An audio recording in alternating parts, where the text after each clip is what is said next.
नमस्कार, आप देख रहे हैं अपना उत्तर प्रदेश। मैं हूं आपके साथ सचिन चौहान। लखनऊ में पूर्व मुख्यमंत्री कल्याण सिंह की स्मृति में हिंदू गौरव दिवस कार्यक्रम का आयोजन हुआ और इस कार्यक्रम में मुख्यमंत्री योगी आदित्यनाथ और डिप्टी सीएम केशव प्रसाद ने बतौर मुख्य अतिथि शिरकत की है। वहीं मुख्यमंत्री योगी आदित्यनाथ ने लोगों को संबोधित करते हुए कहा कि आदरणीय प्रधानमंत्री के नेतृत्व में यह सरकार अपराध और अपराधियों, भ्रष्टाचार और भ्रष्टाचारियों के प्रति जीरो टॉलरेंस की नीति के तहत ही काम करती रहेगी।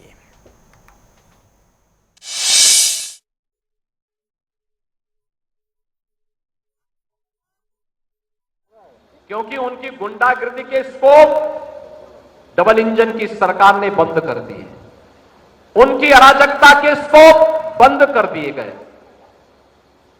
उनके एक एक षड्यंत्र को हर एक पग पग पर रोक करके उतनी कठोरता के साथ रोकने के सारे स्कोप बंद कर दिए गए हैं। इसलिए परेशान तो उनका होना स्वाभाविक है, लेकिन चिंतित होने की आवश्यकता नहीं। प्रदेश में जीरो टॉलरेंस की जिस नीति को 1991 में सरदेव बाबूजी ने लागू किया था, वह आज भी प्रदेश के अंदर लागू है।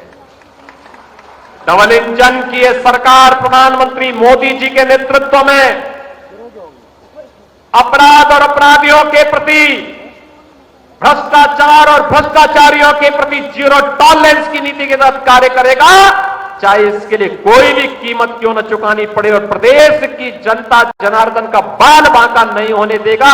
यह संकल्प हमें सरदेव बाबूजी के इस तीसरी पुण्यतिथि के अवसर पर लेना ही होगा और हमें इस बात को मजबूती के साथ आगे बढ़ाना होगा कि आजीवन जिन मूल्यों के लिए, जिन आदर्शों के लिए सरदेव बाबूजी का जीवन समर्पित था, और मूल्यों और आदर्शों के लिए हम कार्य करें। बाबूजी की इस विरासत को उनके सुपुत्र पूर्व सांसद श्री राजवीर सिंह राजू भैया, उनके सुपौत्र श्री संदीप सिंह और उनके अनुयायी लगातार आगे बढ़ाने का काम कर रहे हैं। आप सभी से मेरा यही आग्रह होगा कि बाबूजी का सपना था, उस सपने को भारतीय जनता पार्टी और उनकी विरासत मजबूती के साथ आगे बढ़ाने का कार्य करेगी, कार्य कर रही है। हमें तनिक भी उन मूल्यों और आदर्शों से विचलित हुए बगैर निरंतर आगे बढ़ने की तैयारी करनी चाहिए। और यूपी में बिजली रेट को लेकर जनता टीवी ने राज्य उपभोक्ता सलाहकार परिषद के अध्यक्ष अवधेश वर्मा से खास बातचीत की है। इस मौके पर उन्होंने कहा कि बिजली दरों को बढ़ने की बजाय कम होने की अब उम्मीद है।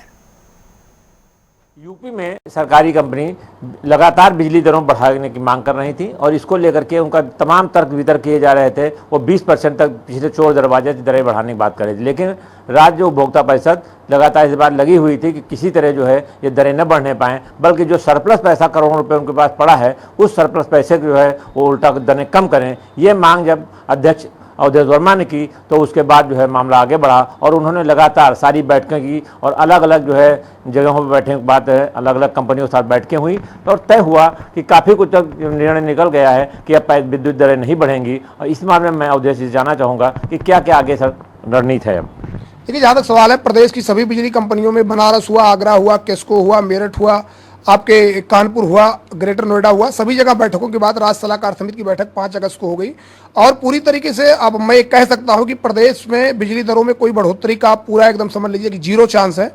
बढ़ोतरी खत्म हो गई।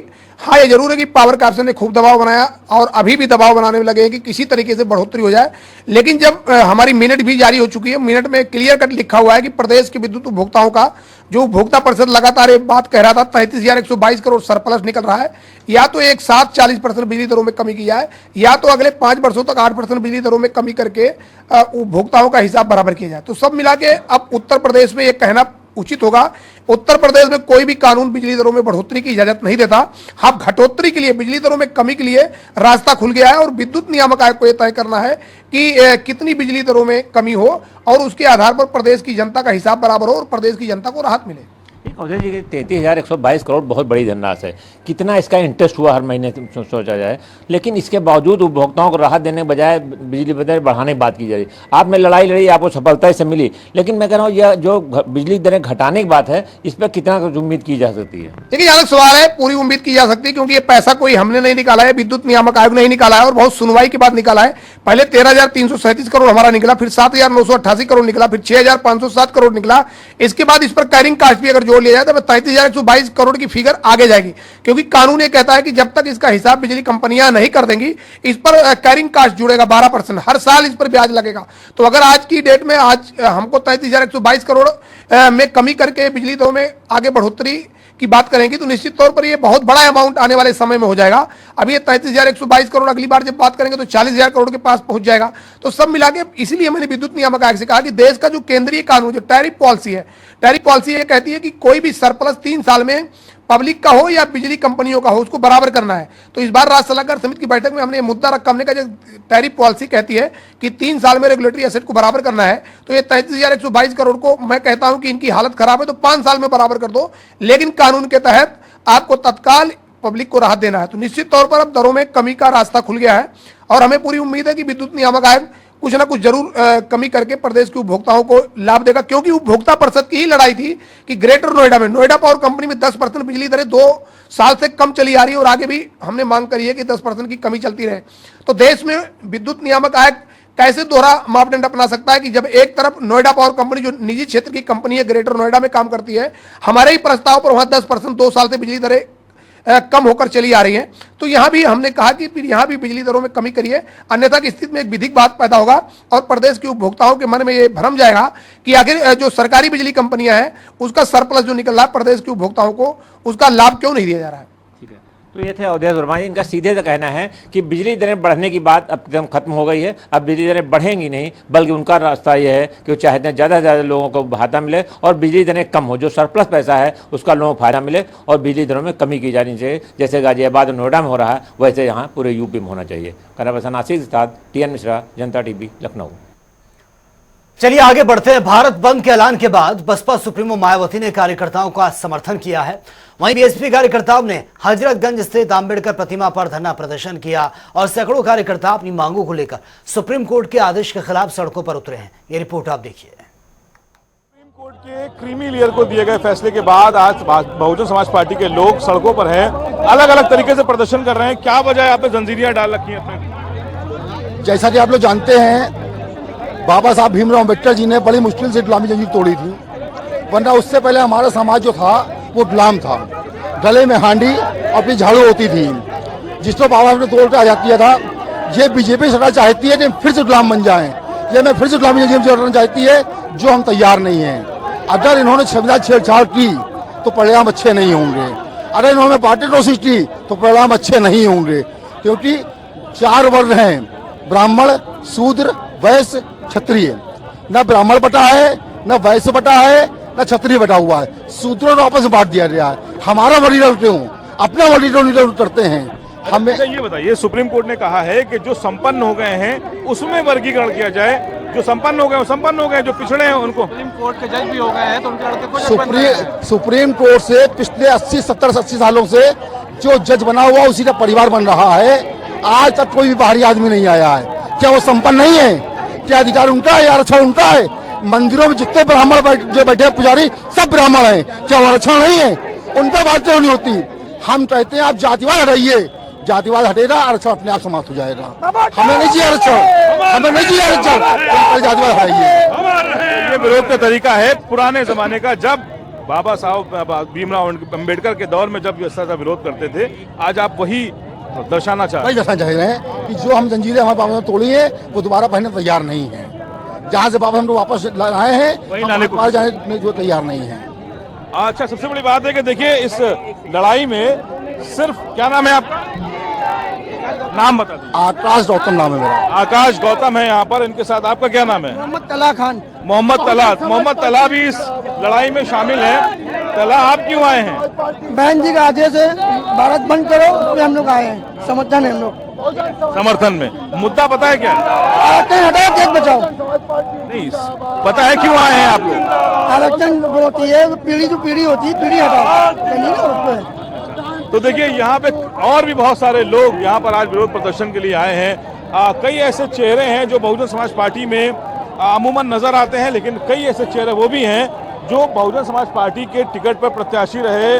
कायम रजा जी, कायम रजा जी, आप ये बताइए, आप प्रत्याशी रहे लखनऊ से, आप नहीं, सिर्फ ये एक बात जानना चाह रहे हैं कि आप लोग पार्टी की वजह से हैं या लगता है कि ये मुद्दा जरूरी है, इस पे खड़ा होना चाहिए? मुद्दा तो जरूरी है ही है, पार्टी के साथ साथ मुद्दा भी जरूरी है। जो आरक्षण खत्म किया जा रहा है वो गलत काम है भाई। संविधान जो लागू हुआ था उसको काहे के लिए खत्म किया गया? तो देखिए ये वो नेता है कायम रजा, विधानसभा प्रत्याशी रहे यहाँ से 2022 के चुनाव में। ये सभी लोग बसपा सुप्रीमो मायावती के एक आह्वान पर सड़कों पर हैं और इनका यह भी कहना है कि बाकी दल के लोग भी अगर साथ आते तो इस आंदोलन को और बड़ा किया जा सकता था।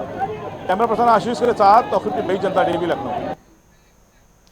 SC/ST में सब कैटेगरी से जुड़े सुप्रीम कोर्ट के फैसले के खिलाफ भारत बंद का असर उत्तर प्रदेश के कई जिलों में देखने को मिल रहा है। तस्वीरें आप देखिए, जिसके चलते भारत बंद के आह्वान पर बहुजन समाजवादी पार्टी और अन्य संगठनों के लोगों ने विभिन्न जिलों में जाकर प्रदर्शन किया। दुकानें बंद करवा दी गई, मार्केट न खोलने की अपील की गई। भारत बंद का असर बिजनौर, बरेली, फतेहपुर और तमाम जिलों में यह देखने को मिला है। दिन भर की तस्वीरें, साथ ही पुलिस भी मौके पर नजर बनाए हुए नजर आई है। तो ये देखिए, बरेली, बिजनौर, फतेहपुर, झांसी, ललितपुर और पीलीभीत की तस्वीर आपके सामने है, जहां पर यह लगातार प्रदर्शन किया जा रहा है। भारत बंद का आह्वान आज किया गया था, लेकिन कहीं कहीं जगह पर आज इस तरीके की तस्वीरें भी देखने को मिली। हालांकि पूरा भारत बंद नहीं था, लेकिन कुछ जगहों पर इस तरह की तस्वीरें देखने को मिली जहां पर यह प्रदर्शन किया गया है। चलिए खबर में आगे बढ़ते हैं। क्रीमी लेयर को लेकर सुप्रीम कोर्ट के फैसले के बाद झांसी में कोई भी असर देखने को नहीं मिला है। हालांकि इस दौरान बीएसपी और भीम आर्मी संगठन के लोगों ने एकत्र होकर नारेबाजी की है और जिलाधिकारी कार्यालय पर पहुंचकर फैसले के खिलाफ जिलाधिकारी को बकायदा ज्ञापन भी सौंपा गया।